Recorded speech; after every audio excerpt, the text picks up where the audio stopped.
Hi, everyone. My name's Sophia Henderson. I am a mom of two kids, Benji and Gracie, who are now 10 and 9, and I'm also a midwife. I live in Sonoma County, California. My journey began when I was a student midwife, and we always joke that everyone's final is getting pregnant. So I got pregnant. We weren't trying, but we know how True for babies are me. made. Yeah. So we're like, okay, let's do this. And yeah, I had a pretty straightforward pregnancy, other than like I had some spotting, some bleeding, which can be really common, but it lasted till like 28 weeks. So it was a little stressful. Can I jump in with a question for both of you, midwives?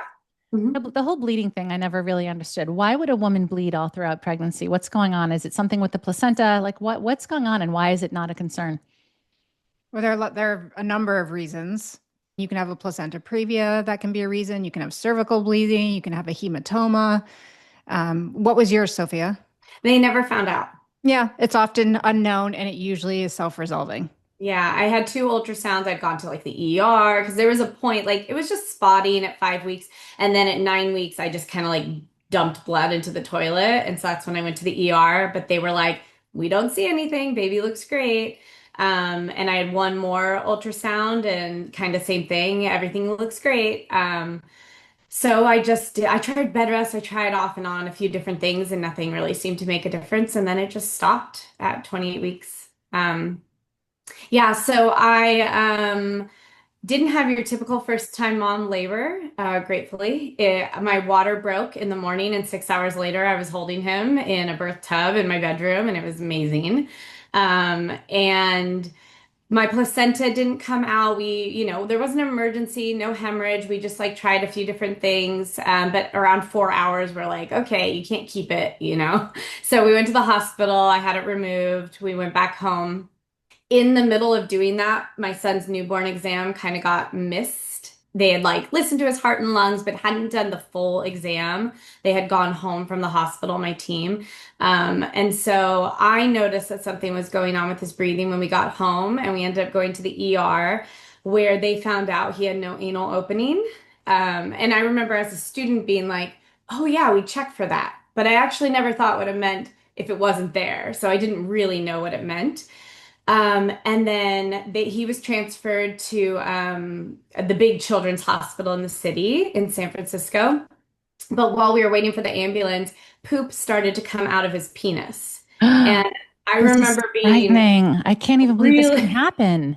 I know, I remember being so confused because I'm like, if he has no butthole, how did poop get inside his penis? I was like so confused, and exhausted. So And so internally there were openings. Things were not closed off internally. This is frightening. yes, which I This hadn't even like known that was a is this possibility. incredibly rare as Yeah.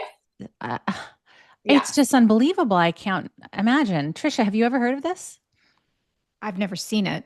I You've heard know of it can it? happen. I know it can Oh, happen, but I've never seen it myself. okay. Yeah. And the thing I want like birth workers to know is if you ever see an imperforate anus, no anal opening, it is highly likely that it's connected to a heart condition too. So that's the thing that would make you want to get to the hospital sooner than later. Um, Well, clearly it's an emergency regardless because of bacteria and toxicity, I'm sure. But what's the link to the heart? so it turns out he has a condition called VACTERL association, which is an acronym that stands for all the areas of the body that can have defects. So you sometimes you find them all out at once, but usually it's like a slow unraveling over, it was years for us. We found all the things. So V is vertebrae. So you could take like 100 VACTERL kids and they could all have different configurations. That's what makes it tricky to diagnose. But for Benjamin, his spinal cord, instead of just like free flowing, it tethered to his spinal column. So as he grew, it was getting tighter, and so he had to have spine surgery to have that repaired. A is anal. So he had imperforate anus and his rectum connected to his urethra. And so he had a colostomy bag for a year. That was his first surgery he had, was to make an opening for the poop to go somewhere.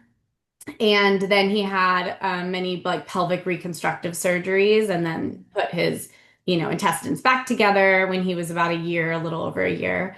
And then C is cardiac. So for Ben, he has tetralogy of Fallot, which is one of the more serious heart defects, but the most common. So they know a lot and how to help these babies. So he had heart surgery at 6 months. And then T is tracheal for Benjamin. He has tracheal Malaysia. Basically, everything is really floppy instead of like cartilage. So it collapses easier with colds and things like that. He's very wheezy when he runs. And he's actually missing a lobe on his right lung. So, yeah, colds hit him really hard like his third year. We spent a lot of time on helicopters and in the hospital. And then E is esophageal. He has no issues with his esophagus, but for like some kids, it could just dead end, and they have to like create an opening. R is renal. He had renal, like kidney reflux, but when he did his spine surgery, that totally resolved. But kids could be, missing kidneys. And then L is limb deformities, and he doesn't have anything there. So all of his things, for the most part, were pretty repairable. Um, I have a question, Sophia. Did you have an ultrasound in pregnancy? Did you have an anatomy scan?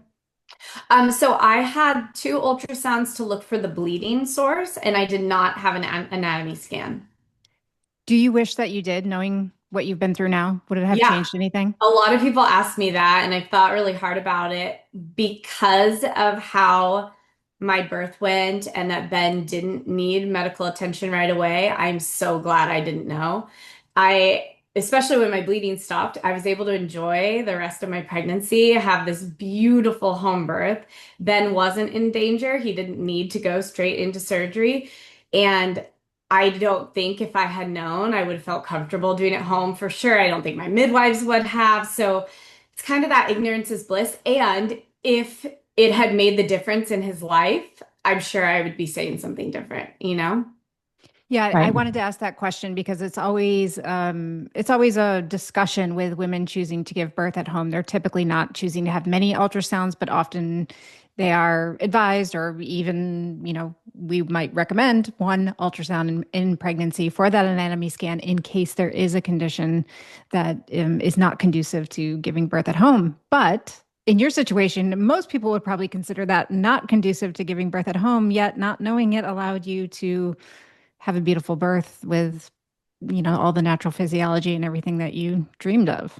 Yeah, yeah, exactly. And be able to like be with him and hold him. I could imagine him just being whisked away. And so I am grateful for the experience I got because I held on to that experience for so many moments throughout our next year of like being in the hospital on and off pretty much. People underestimate the importance of those first 10 or 15 minutes of being skin to skin with your baby. And you're absolutely right. In the hospital, you wouldn't have had that. He would have been gone pretty quickly. Yeah, and I think for most babies, I'm sure there are babies in situations where being in the hospital and being able to go straight into surgery makes a difference. And for the most part, I mean, I lived 5 minutes from the hospital. It was safe for us to give birth at home, but I wouldn't have felt comfortable. And I probably would have been stressed my whole pregnancy, my whole, labor. And I was just like blissed out. And yeah, so. I have two questions. So the bleeding that you experienced in pregnancy conclusively was not related to any of this? Yeah, it's hard to tell because there are a lot of people in like the VACTERL groups I'm in who had no issues in their pregnancy, no bleeding, none of that. Um, I mean, in my mommy heart, I can't prove any of it, but my mommy heart, when I think about it, the thing that feels the most true is that Ben was deciding if he was staying or not. He was trying to like sort that out on his own. When I put a picture of his placenta in a placenta examination group without any backstory, I was like, I have the backstory, but what do you think just looking at this placenta? They were like, did the baby even make it? It was almost completely white, and you almost couldn't even see vessels. They were like hair thin. So I think from all the bleeding throughout the pregnancy, it was just so depleted. And how is he today? I mean, you would never know. He's like Really? any He's just 10-year-old fine. boy. You're Yeah, I mean, kidding. We do enemas every morning because of all the bowel surgeries. He doesn't have like a canal with like sensory input. So we do an enema and then it flushes him out, and then he's usually good to go for the rest of the day. Right now, I am suspecting he might have a retethering of his spinal cord. So we're in the process of like figuring out if he needs surgery or if there's things we can do to reduce scar tissue. Yeah, so he does checkups on his heart, which have that was the scariest thing to learn about, and it's actually been thankfully a non-issue. Besides his one heart surgery, it's been easygoing for that. Yeah, and we check up on his lungs. For a while his lungs were, he was constantly in the hospital for that, and now it's not really a problem for us. Absolutely amazing story. Yeah. Okay, so Yeah, so when Ben was 7 months, before we were done with his surgeries, I found out I was pregnant again. And again, I know how babies are 7 months. made. Wait a minute. When he was 7 months old? Yeah, Oh Oh, my I don't know I goodness. how you know. did that. I That know. is Because I didn't have a unbelievable. choice. Unbelievable. Yeah, Okay. so I also wasn't nursing him. I tried. I was able to get him donor milk for 2 years. Wow. But I wasn't nursing him, so my cycle did return right away. Yeah, so Gracie decided to come in early, and my husband said, "It's already hard. Let's just keep going instead of waiting till we're sleeping through the night." And I believed him, so we kept going. In hindsight, again, looking back, I was so depleted. I wasn't thinking about myself at all. I was so focused on my son.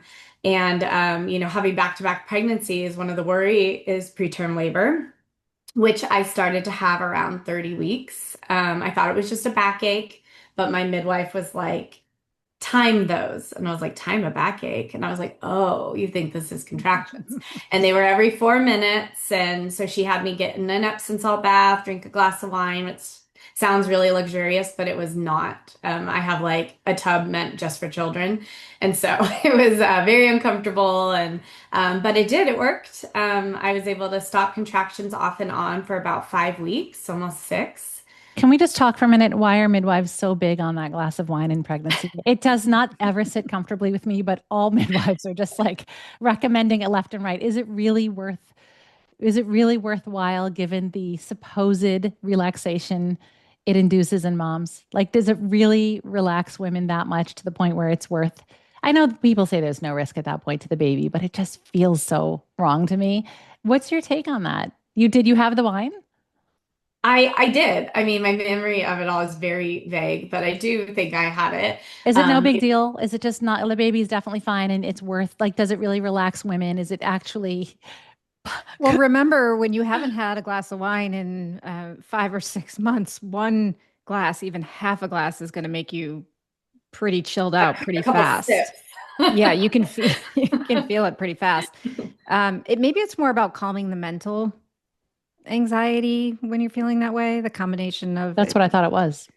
Mhm. yeah, well, and physically relaxing your body too. Oh, Yeah. okay. And like a glass of wine isn't gonna lead to fetal alcohol syndrome, you know? Right. Yeah. Um, yeah, but it wasn't, I thought like, woo, okay, this is gonna be fun. Glass of wine and a bath, and I just was not comfortable. And but it worked. Something got the job done. Epsom salts.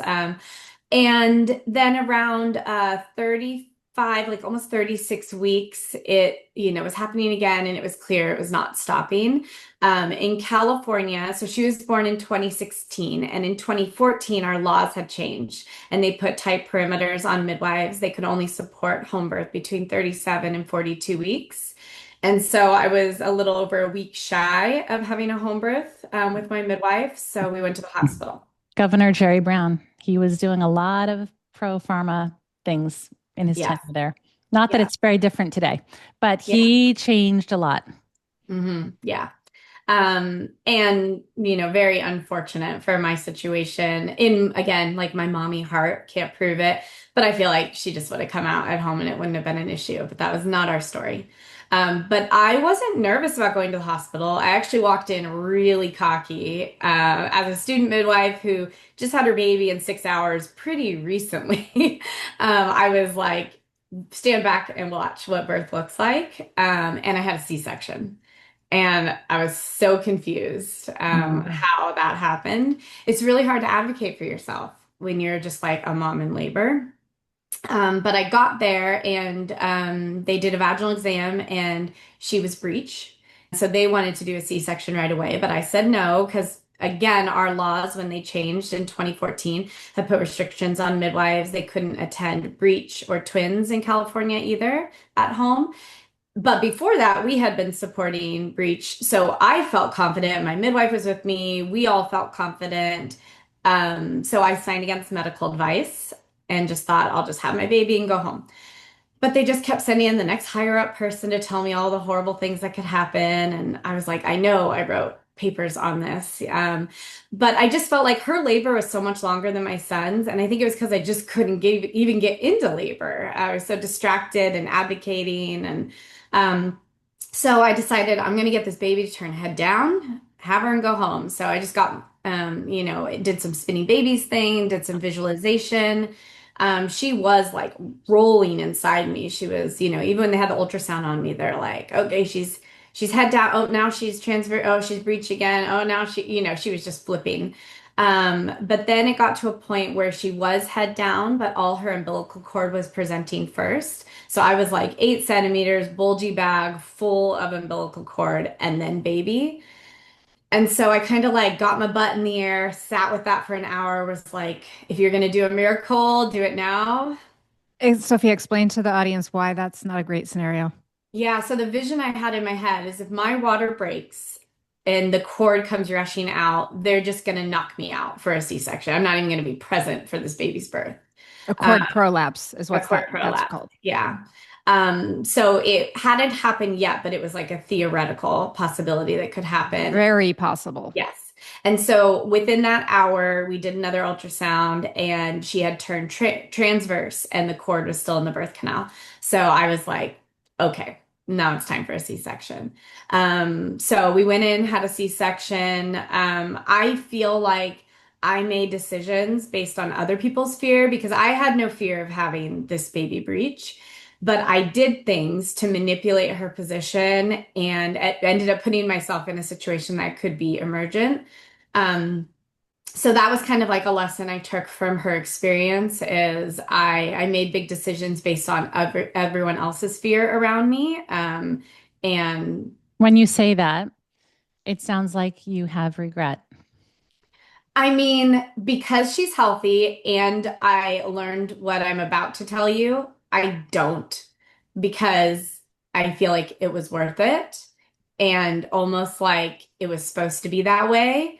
But it is something that I share with families because I am a midwife now that, it is important to try to decipher between other people's fear and your intuition of what you feel is true because everyone at your birth is going to shape your birth somehow, whether for good or bad. Just to be clear, when you what you're saying is some of the things that you were doing in the hospital, you maybe wouldn't have done if you were left alone at home, and you maybe may not have been presented with this potential cord prolapse situation if you had just been left to labor at home and have a breech baby Yeah. unknown.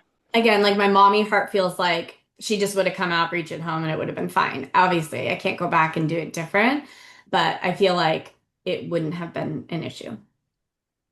So Yeah. I know it ended up working out well. So you said you really don't think you have regrets. But if you could relive the scene, according to that intuition you're saying you have, what would it have looked like instead? I never would have left my house. Ah, you wouldn't have even left the house. Yeah. Yeah. I thought I knew enough to keep myself safe at the hospital and advocate enough for myself. I didn't think that they would affect me. I Yeah. really trust that intuition. Mhm. Like, for example, at both of my births, one was in a birthing center, one was at home. They were both physiologic births, but in each case with different midwives, they told me I was hemorrhaging and gave me a shot of Pitocin, an intramuscular shot of Pitocin. And I have absolute certainty that I'll never be able to demonstrate. I just have complete knowing that I wasn't hemorrhaging. Mhm. And there's nothing to do about it now. And I was, Right. I look back, even after the first time, I was like, damn it, like, why did they have to do that? Then there was the second time, different midwives. They're like, no, you're hemorrhaging. We have to do this. I know I wasn't. They were being conservative. There's Mhm. nothing to be done about it, but I know what you're saying when you have conviction in your intuition. You can't prove it to anyone. You can't explain it to anyone, but it's just a knowing that you have. And that's all there is to it. We just accept it and move on. Yeah. So when you acquiesced to the C-section, what emotional state were you in? I cried and grieved, and then I was like, had my midwife brain on. I'm like, well, now I get to experience what this is like. And I was like, okay, Mm, they do that epidural. It feels like a warm blanket going on you. I remember being like, remember this sensation. You'll be able to relate to a lot of women mm, who are going through this experience. mm. So I didn't like hold on to any grief or trauma after that. But that is also my personality. I'm someone who can just like keep going. Yeah, that is definitely a personality attribute. For Yes. sure. Yeah. And like the whole regret thing, like I would do something differently, but I like have processed and taken so much from it. I wouldn't say I regret, Mm, even through all Ben's journeys, at one point they told me to give him albuterol to see if he had asthma on top of the lung defect. And my whole body was like, no, don't do that. But I talked myself into it. And that was his first helicopter ride because it closed his throat. But I don't regret it, obviously, because he's fine and we figured it out because I learned how to tell the difference between fear talking and my intuition. My intuition is like to the point, matter of fact, not many words at all. And my fear is a lot of dialogue, a lot of emotions. I'm usually bawling and like I could go on and on and on and on, and none of that is true. My intuition's like, no, yes, don't do that, do that. Intuition is calm and clear. Yes. Anything else is anxiety and fear. Exactly. And so I got enough of those experiences to understand the difference between them. So I don't regret them and I would have done it different now, with the info I know. So you said what I'm about to tell you Yeah. a few minutes ago. Let's hear So it. Gracie was born by C-section. Within a few hours, she crashed. They said her lungs had collapsed, and that there was nothing left they could do for her. She wasn't going to live. And she was too unstable to even transport. Even if she survived, she'll just be on oxygen the rest of her life. Which, after everything we went through with Ben, it felt very unfair and Ah, confusing. We ended up putting a picture of her x-ray on Facebook, just asking for love, prayers, whatever people wanted to send our way. And our chiropractor saw the x-ray and texted us and said, I can see what's wrong. Can I please come adjust her? And I was like, no. They're like anytime they touch her, she gets worse. But my husband was like, we have nothing to lose. They already told us the worst case scenario, we might as well have her come. So because chiropractors don't have hospital privileges, we snuck her in, to protect her. We just said that we had a friend coming to pray for our baby and we wanted privacy. So we shut the curtains, and honestly, it didn't even really look like she did much. For those who don't know, it's not like that neck cracking no. that happens. It's more of like a vibrational pressure point. It's like Yes. she told me it's like the weight of a dime on your Yes. fingertip. It's very gentle. I think they call it network chiropractic. And it Mhm. looks like they're doing nothing. They place a little fingertip on part of the body, on the spine, let's say. And I don't know what magic is happening under there, but that's how they adjust babies. And tell us what happened. This is an unbelievable story. This is Yeah. unbelievable. So That she had the confidence to say, I can see what's wrong, is the yeah. first unbelievable part of this. The fact that you even posted it on Facebook, but That's the and first unbelievable part. that I is, mean, that that's is, that it's is that. I mean, it's amazing. such a private thing. And then your husband, I just, it's unbelievable. So what Yeah. happened? Yes. Just the like, like The sequence of events. yes. Yeah, so what she had seen is that the atlas, which is at the base of the skull in her eyes, and I can see it now looking at the x-ray, was completely off, which I've been into C-sections and mine took extremely long. Like usually by the time the partner's in, like, the baby's going to be out soon. But it was another like 20 minutes or so to the point where I was like, is everything okay? And she's like, we're just having a hard time getting to the baby. They ended up having to do a J incision in my uterus, like up my side. And so I can imagine a lot of like I can't believe torture, this. maybe. This happened to her. She almost died because of the C-section. I mean, again, I can't prove that, but when I Okay, count but all the different it's storylines, highly indicative because what resolved it was something misaligned in the neck, and clearly they were pulling in every which way on the neck. I can't believe this. Why would it, let's just pause for a second. Why would anyone ever have trouble finding or accessing the baby in the case of a C-section? Well, like, is it because once they get the uterus open, the baby's in a certain position where the head is not? Can't they just lift the baby out no matter how the baby is positioned? I have those questions too. I do know when they went in for surgery, she was transverse. I don't know. I've never done a C-section, so I can't imagine.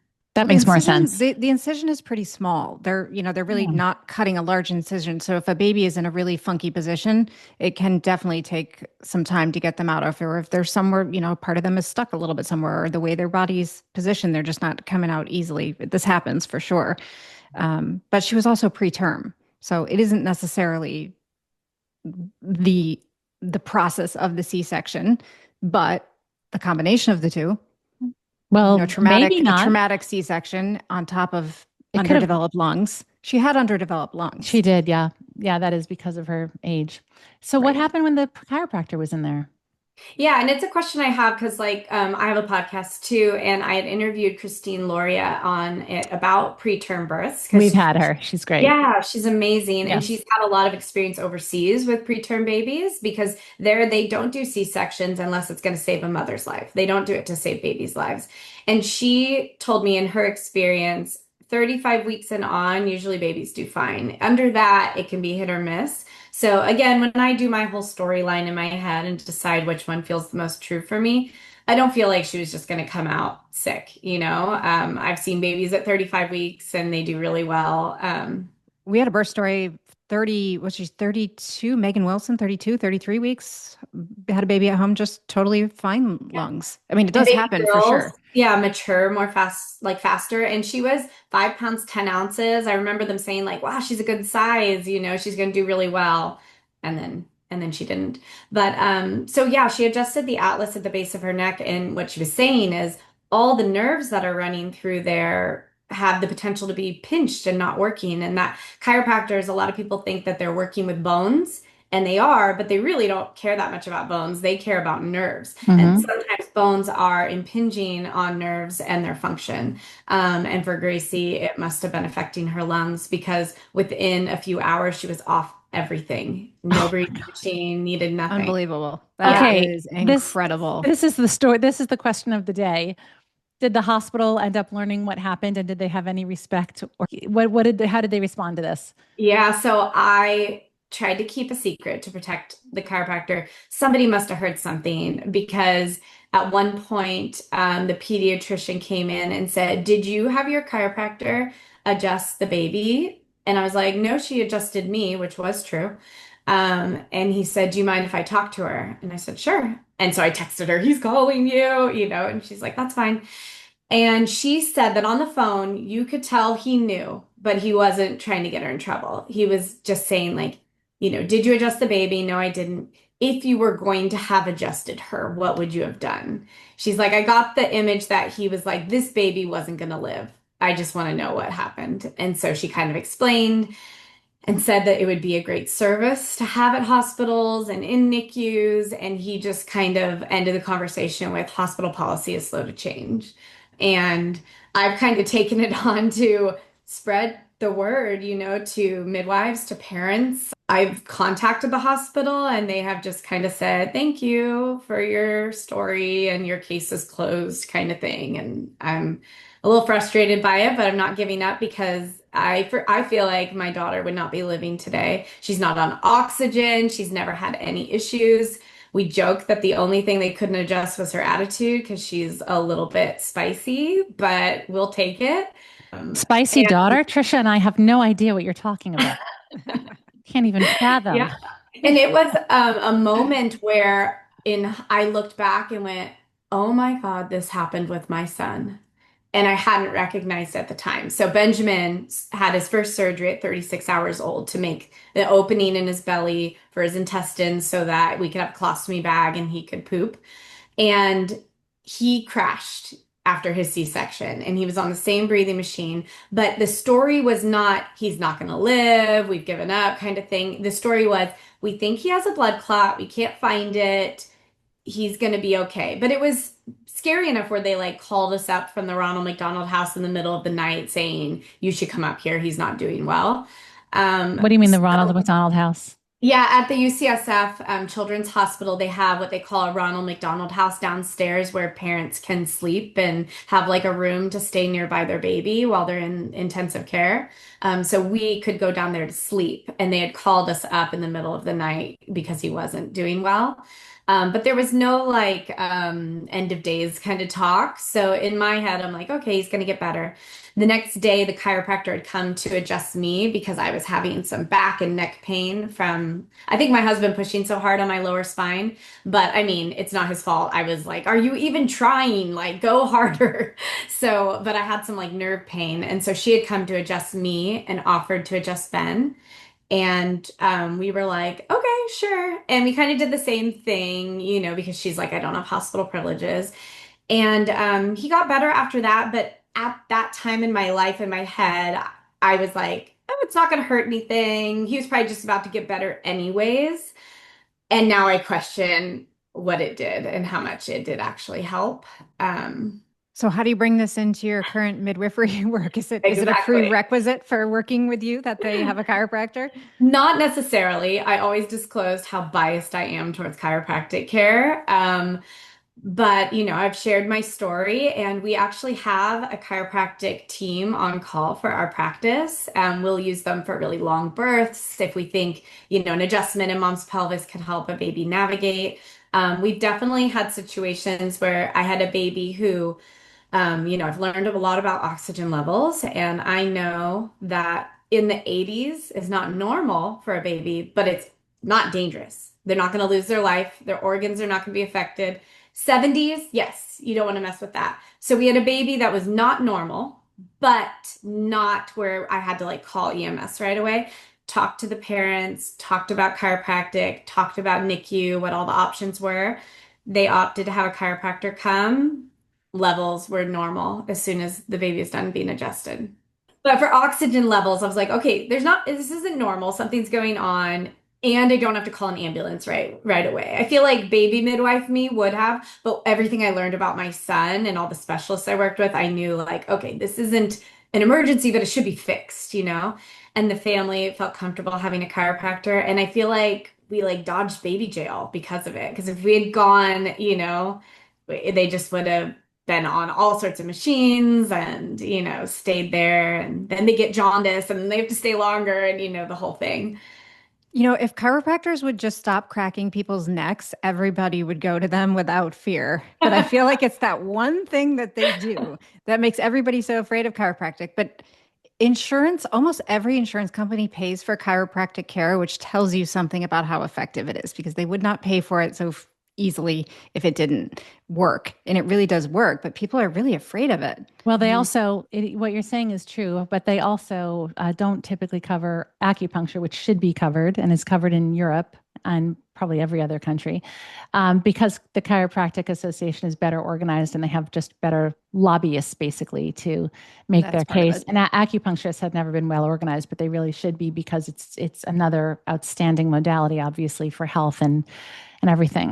It's just, I'm speechless over your story. I just can't believe you've experienced any of this with both of your Yeah. babies. I know, and I'm trying to like take the information and be like, okay, well, I'm a midwife, so I'm working with a lot of families, and most of the time everything goes pretty smooth. And I feel like it's made a difference on more than one case. We had a baby with a really rough delivery, and vitals were all normal, but he didn't seem normal. He was spacey, some reflexes weren't present, he wouldn't latch, he was just like not present. And actually, the husband and wife that own the chiropractic club, they both came middle of the night. I wish I had taken pictures of this baby. He had like a nipple in one of his armpits. His ears were off centered. He looked just like disproportioned, and he was totally symmetrical when they were done 10 minutes later. Nursing, making all the baby sounds. I was like kicking myself that I didn't get like picture and video of him before because it was just like a switch. And for them, they're like, this baby doesn't have 40 years of wear and tear and hardened bones. They fix usually so quickly. And there's no downside other than, the time and potential expense that it might take to do it. There's no downside to it. It isn't risky.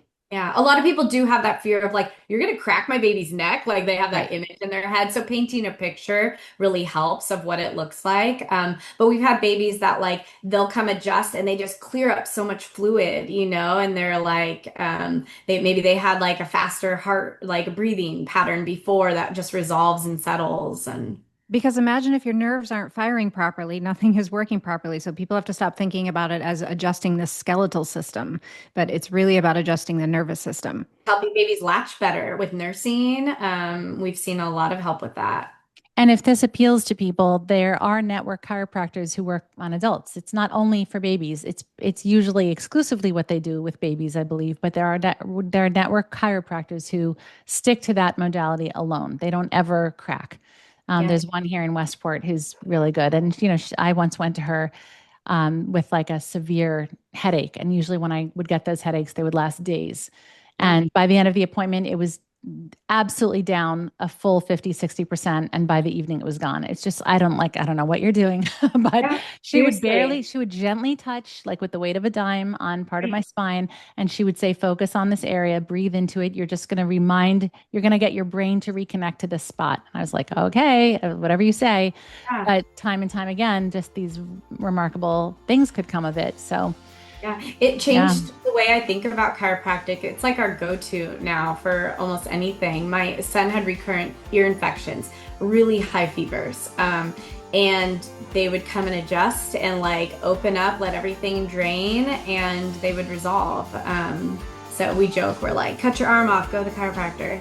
Not really. Some things you do need a hospital for, but it Right. is our go-to. We're like, let's go and get adjusted first and see if that fixes things before we move on to something else.